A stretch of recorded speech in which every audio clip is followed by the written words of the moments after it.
Season 2 के episode 5 की शुरुआत होती है और हम देखते हैं ऑलिव और उसकी मॉम ग्रेस ये दोनों बाहर टाइम स्पेंड करने आए होते हैं। ऑलिव अपने मॉम से कहती है कि मैंने एक ड्रीम देखा और उस ड्रीम में स्कैल मुझसे बात कर रहा था और मुझे ऐसा लगा कि ये एक गुड साइन है और अभी भी वो जिंदा है। ग्रेस उसे समझाती है कि ये बस तुम्हारे दिमाग का वहम है और कुछ भी नहीं। ग्रेस आगे कहती है इन बातों को पूरे 2 साल हो चुके हैं और हमें भी इन सबको भुलाकर आगे बढ़ना होगा। तभी एक कार्ड रीडर लेडी उन दोनों से कहती है क्या आप अपना भविष्य इस कार्ड में देखना चाहोगे। ऑलिव कहती है हाँ, लेकिन ग्रेस उसे समझाती है कि ये लोग फेक होते हैं। लेकिन ऑलिव के जिद के आगे ग्रेस मान जाती है और वो लेडी ग्रेस को कार्ड शफल करने कहती है। उसके बाद 5 कार्ड उसके सामने रख देती है और उसे कहती है अपने पूरे मन से एक कार्ड को ओपन करना, उसके बाद ही मैं बता पाऊंगी इस कार्ड का मतलब क्या है। ग्रेस एक कार्ड को ओपन करती है। कार्ड को देखने के बाद वो लेडी उन दोनों से कहती है कि तुम्हारे लाइफ में अभी काफ़ी मुश्किल टाइम चल रहा है, लेकिन तुम्हें उम्मीद नहीं खोनी है बल्कि उस पर भरोसा कर कर आगे बढ़ना है क्योंकि लाइफ में कुछ भी हो सकता है। फिर हमें प्रेजेंट टाइम दिखाया जाता है जहां ऑलिव एड्रिन के चर्च में हेल्प कर रही होती है और उसी चर्च का बिलीवर ऐसा है उसकी हेल्प कर रहा होता है। तभी अचानक से वहाँ पर कुछ लोग आ जाते हैं और चर्च में तोड़फोड़ करने शुरू कर देते हैं। ये वही लोग होते हैं जो फ्लाइट 828 के पैसेंजर को हेट करते हैं। ऐसा है ऑलिव से कहता है कि तुम यहीं पर रुकना और एड्रिन को कॉल करना, मैं बाहर जाकर उन्हें रोकता हूँ। और इतना कहकर वो वहाँ से चला जाता है, लेकिन एड्रिन का कॉल नहीं लगता। ऑलिव वहाँ का फायर अलार्म बजाकर वहाँ से भाग जाती है। आगे हम जीक को देखते हैं और वो फेस वॉश कर रहा होता है। तभी उसे कुछ नशे की गोलियां दिख जाती है। जीक उसे देखकर ज़रा कमज़ोर पड़ने लगता है। दिमाग कहता है कि इस गोली को लेना चाहिए, लेकिन दिल कहता है नहीं, और इसी कश्मकश में जीक पड़ा रहता है। तभी पीछे से मिशेल आ जाती है और उन सारी गोलियाँ को फ्लश कर देती है। जीक मिशेल से कहता है कि मैं इसे लेना तो नहीं चाहता था, लेकिन इसे छोड़ने के लिए मेरे पास कोई स्ट्रॉन्ग रीज़न भी नहीं है। तभी मिशेल उसे कहती है कि मैं हूं ना रीज़न, मेरे लिए छोड़ देना। और इतना कहकर वो उसे अपने साथ लेकर जाती है। आगे हम बैन और टीजे को देखते हैं। टीजे बैन से कहता है ये कंपास आपके सिस्टर को मिला था, लेकिन इस कंपास में ऐसी क्या खास बात है। बैन कहता है ये कंपास में नहीं बल्कि इस डिज़ाइन में खास बात है। और इसे समझाने के लिए बैन उसे ओल्ड कंपास के कुछ फ़ोटो दिखाता है। बैन आगे कहता है ये डिज़ाइन डेड डे की कॉलिंग है और यह हमें पता चला था। तभी वहाँ पर सिमोन आ जाता है और वो बैन से कहता है कि तुमने आज की न्यूज़ देखी। बैन कहता है नहीं। तभी सिमोन उसे न्यूज़ दिखाता है और न्यूज़ में बता रहे होते हैं कुछ हेटर्स ने फ्लाइट 828 के पैसेंजर को मारपीट की और चर्च को भी तोड़ दिया। तभी टीजे कहता है ये चर्च तो एड्रिन का है। तभी अचानक से बैन को कॉलिंग आती है, सेव हर। दूसरी तरफ हम ऑलिव को देखते हैं और ये सारे हादसे की जानकारी वो एड्रिन को देती है। ऑलिव आगे कहती है मैं बस इतना चाहती हूँ कि मेरे पेरेंट्स को इन सब के बारे में नहीं पता चलना चाहिए। एड्रिन कहता है थैंक्स, तुमने उस वक्त सही डिसीजन लेकर एक बड़ा हादसा होने से बचा लिया। और रही बात पेरेंट्स की, तो तुम्हें वहाँ पर किसी ने नहीं देखा है, तो तुम्हें टेंशन लेने की ज़रूरत नहीं। दूसरी तरफ हम जेरिड को देखते हैं और वो वहीं पर होता है जो हर रोज़ वहाँ पर होता है, मतलब कि उस बार में, और वहाँ वो नाश्ता कर रहा होता है। तभी पीछे से उस लेडी का भाई आ जाता है और वहाँ से एक बेयर उठाता है और जेरिड के नाश्ते में से एक ब्रेड उठाकर वहाँ से चला जाता है। यहाँ पर हमें साफ साफ पता चलता है कि जेरिड का वहाँ पर आना और उसकी बहन के साथ इतनी नज़दीकियाँ बढ़ाना वो ज़रा भी पसंद नहीं करता। आगे हम मिशेल और उसकी न्यू पार्टनर को देखते हैं और वो दोनों वहीं पर जाते हैं जहाँ पर चर्च में तोड़फोड़ हुई थी, लेकिन वहाँ पर उन्हें कोई भी सबूत नहीं मिलता और ना ही कोई वीडियो फुटेज। दूसरी तरफ हम बैन और टीजे को देखते हैं और वो उस कॉलिंग को सॉल्व करने की कोशिश करते हैं। बैन कहता है अब किन्हें बचाना है, अभी जो चर्च में अटैक हुआ है उन लोगों को या फिर किसी और को, मुझे कुछ भी समझ नहीं आ रहा है। तभी ग्रेस का बैन को कॉल आ जाता है। टीजे कहता है आप लोग बातें करो, मैं फिर आकर आपसे मिलता हूँ। इतना कहकर टीजे वहाँ से चला जाता है। ग्रेस और बैन कुछ बात करते हैं, लेकिन बैन का ध्यान ग्रेस की बातों पर ज़रा भी नहीं होता। ग्रेस बैन से पूछती है कि अब तुम्हारा ध्यान कहाँ पर है। बैन कहता है आज सुबह मुझे कॉलिंग आई थी, बस मैं उसी को सॉल्व करने की कोशिश कर रहा हूँ। बैन आगे कहता है ज़रा कैल से पूछना उसे कोई कॉलिंग आई थी, लेकिन स्कैल मना करता है। वो कहता है मुझे आज कोई भी कॉलिंग नहीं आई थी। तभी ग्रेस बैन से पूछती है अब किन्हें बचाना है। और ये सब बातें करते करते पीछे से एक ट्रक आ जाता है और ग्रेस की कार को ठोक कर वहाँ से चला जाता है। बैन काफ़ी डर जाता है कुछ देर बाद बैन वहाँ पर पहुँच जाता है जहाँ पर यह एक्सीडेंट हुआ था। वहाँ पर पुलिस इन्वेस्टिगेशन कर रहा होता है। बैन उस पुलिस ऑफिसर से कहता है आप लोग उस रोड कैमरे को चेक करो और उसे पकड़ लो, लेकिन ऑफिसर उसे कहता है इसमें काफ़ी टाइम लगेगा और जहाँ पर यह एक्सीडेंट हुआ है यहाँ पर कोई भी कैमरा नहीं है, तो इसे पकड़ना काफ़ी मुश्किल होगा। तभी बैन भड़क जाता है और वो कहता है आप लोग मुझे मत बताओ कि इसे कैसे पकड़ना है, क्योंकि मेरी सिस्टर भी पुलिस ऑफिसर है। अभी ग्रेस बैन से कहती है कुछ तो गलत हुआ है, पता नहीं क्यों, लेकिन मुझे ऐसा लग रहा है कि हमारे बच्चे को कुछ हो ना जाए। आगे हम मिशेल को देखते हैं और वो एड्रिन के चर्च के हिसाल से पूछताछ करती है और वो सारी सिचुएशन को एक्सप्लेन करता है। मिशेल उसे आगे पूछती है उन लोगों ने कुछ मुंह पर कवर किया था या फिर कोई उसके पास हथियार थे, कुछ तो बताओ। वो कहता है ऐसा कुछ नहीं था। मिशेल उसे आगे पूछती है ऐसा उन्होंने क्यों किया होगा, आखिर चर्च के ऊपर उन्होंने गुस्सा क्यों निकाला। वो कहता है मुझे इसके बारे में नहीं पता, लेकिन मुझे इतना पता है उन्होंने फ्लाइट 828 के पैसेंजर को ज़रूर पीटा है। तभी मिशेल को वहाँ पर एड्रिन दिख जाता है और वो उसके पास चली जाती है। मिशेल एड्रिन से पूछती है कि तुम्हें क्या लगता है कि ये किसने किया होगा। एड्रिन कहता है ये कोई सुपर पावर का काम नहीं है, तो जाहिर सी बात है उन लोगों ने ही किया होगा। मिशेल उसे आगे पूछती है कि तुमने अपने पास गन क्यों रखी है। एड्रिन कहता है उसे मैंने अपने सेफ्टी के लिए रखी थी। मिशेल उसे आगे पूछती है कि तुम ये जो चर्च में करते हो, मतलब लोगों को नॉलेज देते हो, क्या ये सही है। एड्रिन कहता है मैं बस मिरेकल के ऊपर भरोसा कैसे रखना है, बस ये मैं सिखाता हूँ। वो मिशेल कहती है तुम्हें क्या लगता है ये तुम कर रहे हो ये सही है। मिशेल उसे आगे कहती है मुझे मत बताओ कि ये सब कुछ तुम क्यों करते हो, और वैसे भी मैं खुद फ्लाइट 828 की पैसेंजर हूँ। और इतना कहकर वो वहाँ से चली जाती है। आगे हम ग्रेस और बैन को देखते हैं। ग्रेस के कहने पर बैन बेबी चेकअप करवाने उसे हॉस्पिटल लेकर आता है। डॉक्टर उन्हें कहती है बेबी तो ठीक है, लेकिन मैं और टेस्ट करना चाहती हूँ ताकि बेबी की मॉम को और बेबी को कोई प्रॉब्लम ना हो। आगे हम बैन को देखते हैं और मिशेल उसे मिलने आती है। मिशेल उसे पूछती है कि ग्रेस कैसी है। बैन कहता है ग्रेस और स्कैल ठीक है, बस मैं ग्रेस के कहने पर बेबी चेकअप करवाने यहाँ पर आया था। बैन आगे कहता है कि मैं तुम्हें एक गुड न्यूज़ देता हूँ, बेबी लड़की है। और ये सुनकर मिशेल काफ़ी खुश हो जाती है। बैन आगे कहता है ये सिर्फ एक्सीडेंट नहीं है, मुझे लगता है ये बेबी को टारगेट किया जा रहा है। मिशेल कहती है ये तुम्हें कैसे पता। बैन कहता है आज सुबह मुझे कॉलिंग आई थी सेव हर, पता नहीं क्यों मुझे किसी को तो बचाना है, शायद मुझे लगता है मेरी बेबी को ही मुझे प्रोटेक्ट करना है। तभी मिशेल उसे कहती है ये तो कोइंसिडेंट भी हो सकता है, लेकिन बैन के समझाने पर मिशेल कहती है मुझे लगता है इसे हल्के में नहीं ले सकते, क्योंकि मेजर को पता लग चुका है सैनवी के सारे रिसर्च के बारे में और उसके घर से सारे रिसर्च सैंपल गायब हो चुके हैं। बैन कहता है मुझे तुम्हारी हेल्प चाहिए। मिशेल कहती है मैं कोशिश करूंगी इन सब के बारे में पता लगाने की। तभी मिशेल को ऑफिस में से एक मैसेज आ जाता है और वो वहाँ से चली जाती है। आगे हम मिशेल को ऑफिस में देखते हैं और उसकी पार्टनर चर्च के बाहर का वीडियो फुटेज उसे दिखाती है और एक आदमी उन आदमियों को देखकर छुपने की कोशिश करता है। उसकी पार्टनर मिशेल से कहती है इस आदमी को ढूंढना चाहिए, इस आदमी से हमें पता लग सकता है कि वो लोग कौन थे। दूसरी तरफ ऑलिव और टीजे ग्रेस और बैन से मिलने हॉस्पिटल आते हैं। बैन कहता है मिशेल को चर्च के हादसे में कोई भी सबूत नहीं मिला, बस हमें वही पता लगाना है। ऑलिव कहती है इसकी क्या ज़रूरत है।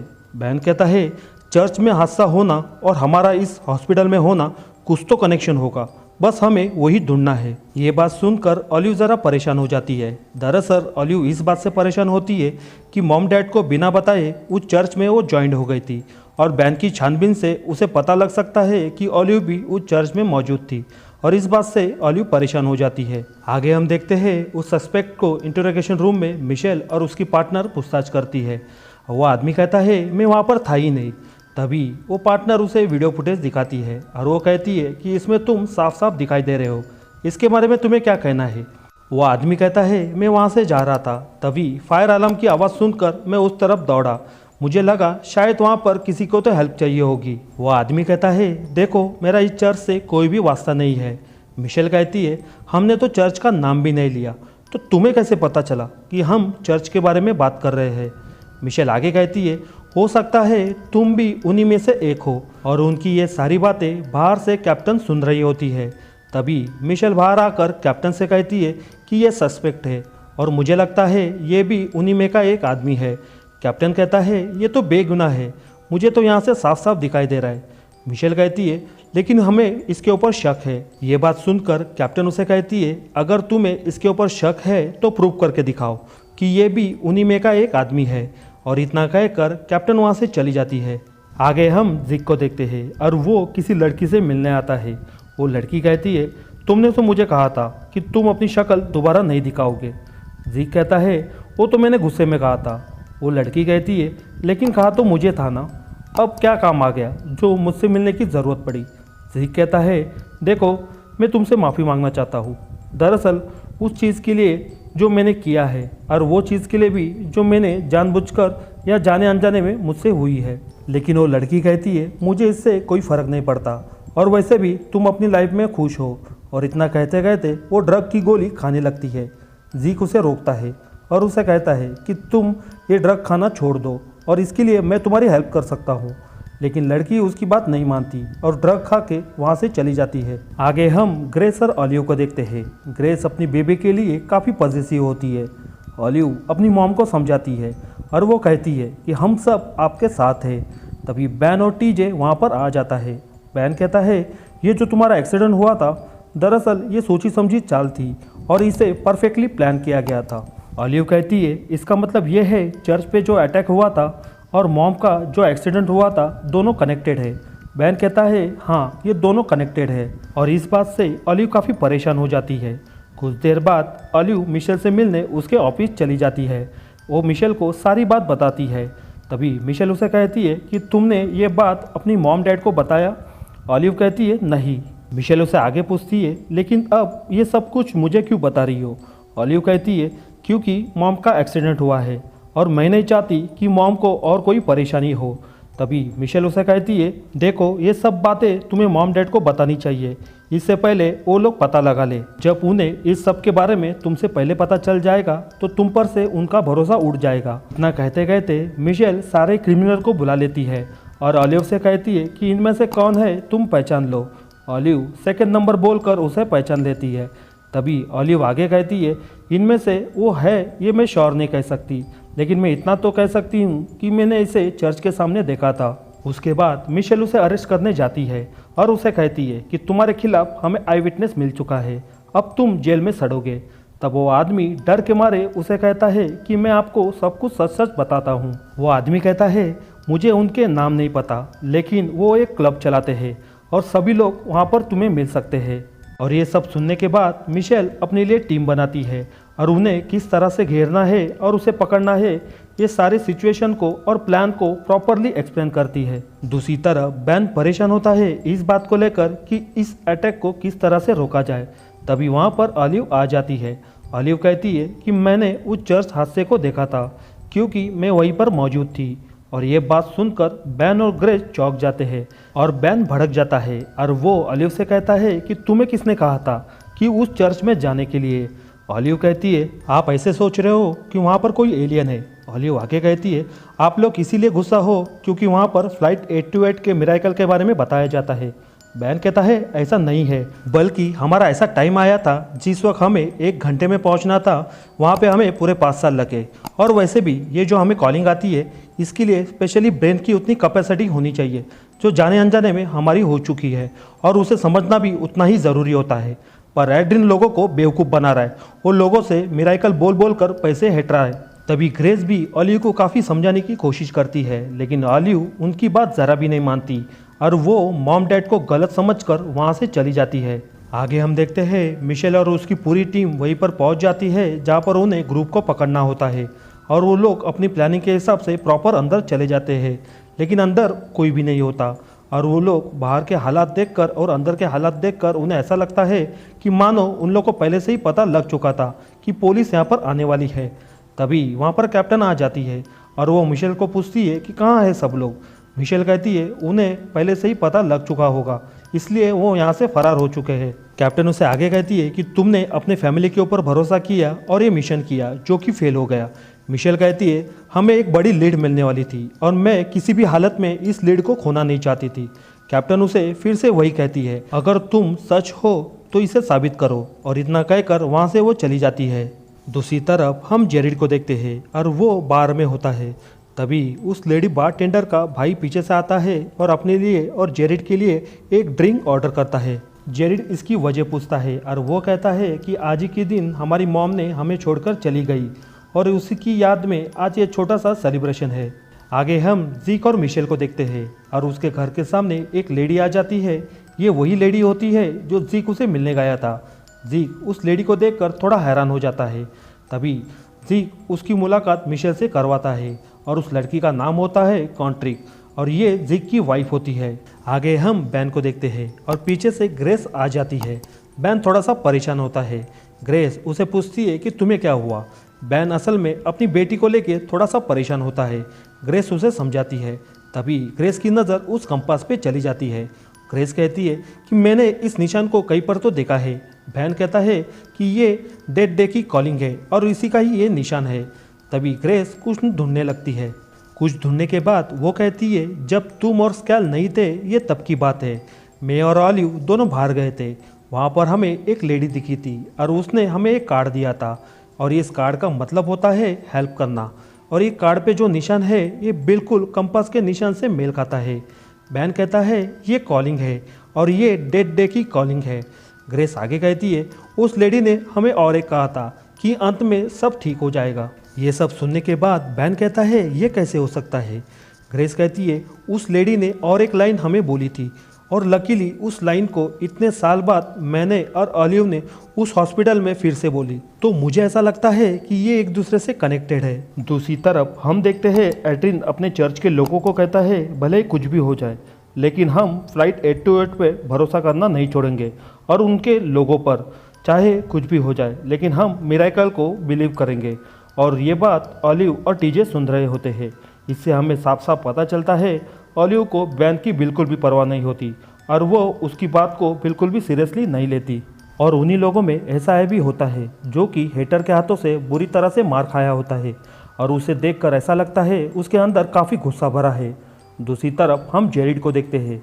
पीछे से वो लेडी बारटेंडर का भाई आ जाता है और जेरिड की मुलाकात सैमन से करवाता है। यह आदमी वही होता है जो फ्लाइट 828 के पैसेंजर को हेट करता है और बैन के साथ इसने काम भी कर चुका होता है। आगे हम फिर से एक बार बैन को देखते हैं और वो ऑलिव के रूम में जाता है लेकिन ऑलिव वहाँ पर नहीं होती बल्कि उसे वो पैम्पलेट मिल जाता है और बैन उस पैम्पलेट को देखकर काफ़ी भड़क जाता है।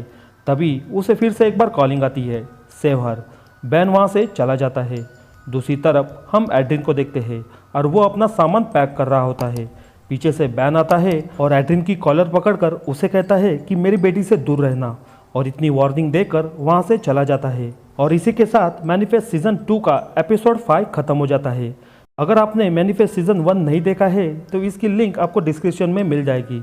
आप वहाँ से उस लिंक को चेकआउट कर सकते हो। वीडियो पसंद आए तो वीडियो को लाइक करना, चैनल पर नए हो तो सब्सक्राइब भी कर लेना क्योंकि ऐसे ही इंटरेस्टिंग वेब सीरीज़ को मैं इस चैनल के ऊपर हिंदी में एक्सप्लेन करता हूँ।